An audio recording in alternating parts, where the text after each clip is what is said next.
یہ جتنے بھی نعرے ہم نے کہا کہ ایک ریئیکشن ہوتے ہیں نا، ایک عمل کا رد عمل ہے.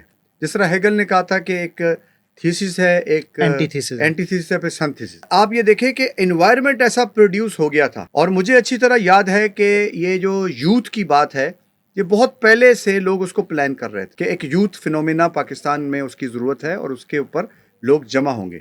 اس کو مختلف پولیٹیکل پارٹیز نے پلان بھی کیا، کرنے کی بھی کوشش کی، لیکن چونکہ اس پہ ایک کنسنسس نہیں تھا، سب نہیں ملے تھے، تو وہ یوتھ کا فینومینا ڈائلیوٹ ہوتا رہا. یوتھ آرگنائزیشن بنتی گئی اور ختم ہوتی گئی. پھر اس یوتھ فینومینا کو ایک پولیٹیکل لیڈر کے جو پہلے ہی سیلیبریٹی تھا، پبلک فیورٹ کھیل ہے، اس کے ریفرنس سے وہ آلریڈی نون تھا. پھر اس کی پرسنالٹی بھی لوگوں کے اندر کچھ سوشل ورک کی وجہ سے، کچھ ادارے بنانے کی وجہ سے اور پرومیننٹ تھی.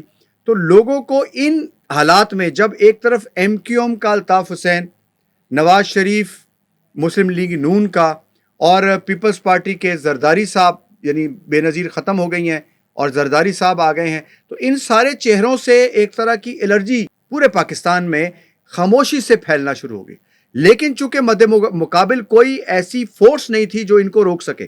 یہ دو پارٹی نظام بن گیا تھا نصر اللہ بھائی، ایک آتا تھا اور دوسرا جاتا تھا، ایک اس کی باری تھی، اگلی دفعہ اس کی باری تھی، یہ انہوں نے طے کیا ہوا تھا. تو ایسے میں ایک ایسے پاپولر لیڈر کی ضرورت تھی جس کو بیک اپ کیا جائے. تو بیک اپ کیا گیا، ایک پازیٹیولی کیا گیا ہوگا، ہم اس کو اس سے نہیں دیکھتے. اور اس نے ایک نعرہ اس وقت دیا کہ یہ سب جو پاکستان میں کام ہو رہا ہے، یہ ساری جو حرکتیں ہو رہی ہیں، اس کو ہم ریجیکٹ کرتے ہیں اور ایک نیا پاکستان بنائیں گے، جو دو پاکستان نہیں ہوں گے، ایک پاکستان ہوگا. اب یہ بھی سلوگن اسی طرح لوگوں کے دلوں کی آواز تھا، جیسے پاکستان کا مطلب کیا، جیسے روٹی کپڑا اور مکان، جیسے ووٹ کو عزت دو. تو اس وقت میں اس نعرے کو جس زبان نے آواز دی یا نعرہ دیا، اس کی طرف لوگوں کا اٹریکٹ ہونا بھی ایک نیچرل تھا. کچھ سپورٹ بھی ہوئی.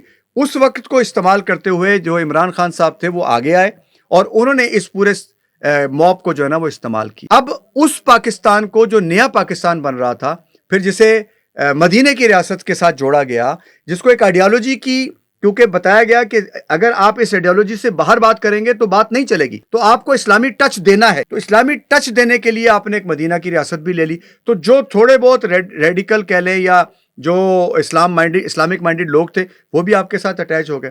پھر دوسرا آپ نے یہ کیا کہ پاکستان سے اوورسیز پاکستانیز کی ایک بہت بڑی تعداد کو پاکستان کے اندر ایک انوالومنٹ ہو گئی. پھر اسی عرصے میں وہ زی جنریشن بھی اپنے پر تولنے لگ گئی تھی، وہ بھی میدان میں آ رہی تھی. تو اس پورے کے اندر آپ نے اس ڈیجیٹل میڈیا، اس نئے گیجٹس کو استعمال کرتے ہوئے ینگسٹرز کو، جن کے پاس ٹائم ہی ٹائم تھا، ان کو آپ نے ایک پولیٹیکلی اپنے ساتھ الائن کیا. اور اس پولیٹیکل الائنمنٹ نے جو پولیٹیکل شکل ہمیں دکھائی، وہ ایک ایسا بھیانک قسم کا پاکستان سامنے آیا جس نے اس پہلی رجیم کو تو اچھی طرح سے پیچھے کیا، لیکن اب کچھ کرنے کا نہیں تھا.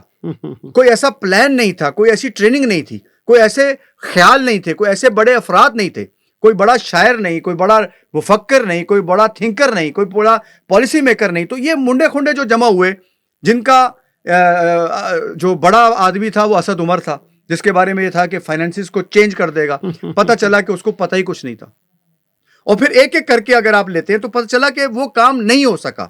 تو انفارچونیٹلی یہ نیا پاکستان بھی پرانے پاکستان کی ایک ایسی خطرناک شکل بن گیا کہ جس سے بھی لوگوں کو گھن آنے لگ گئی، یا جس سے لوگ الرجی ہونے لگ گئے. تو یہ پاکستان جب بنا ہے نصر اللہ بھائی، تو اس میں بھی آپ دیکھ لیجئے کہ کوئی ہمیں چیز ٹرانسفارم ہوتی نظر نہیں آئی. اب اس نئے پاکستان کی ایک ایکسٹینشن کا پیریڈ جو ہے وہ چل رہا ہے، جس میں پھر اس خواب کو یا اس سلوگن کو یا اس آواز کو، چونکہ بیچ میں پورا مینڈیٹ نہیں کرنے دیا گیا، آپ پورا وقت دیتے تو پتہ چل جاتا سارا کچھ، آپ نے اس کو بیچ میں سے روکا. تو وہ جو لوگوں کے اندر ایک تھا نا کہ کام ہو جائے گا، وہ ہو جائے گا رہ گیا. تو لوگوں نے کہا جی یہ کام ہم نے پورا کرانا. تو اب بھی وہ موب موجود ہے، لیکن سوال ہے کہ کیا پاکستان کا نقشہ ہے. کسی جگہ تو آپ بیان کریں کہ آپ کون سا پاکستان بنا رہے ہیں، اس کی اکانومی کیسی ہوگی، اس کی عدلیہ کیسی ہوگی، اس میں انصاف کیسے دیا جائے گا، اس کی تعلیم کیا ہوگی. ایسا کوئی چیز کبھی بھی ہمارے سامنے انفارچونیٹلی نہیں آ سکی. ہم اس دور میں ہیں جس کو زی جنریشن کا دور کہتے ہیں. تو یہاں پر ہمارا نیا پاکستان بھی ایک سوالیہ نشان ہے.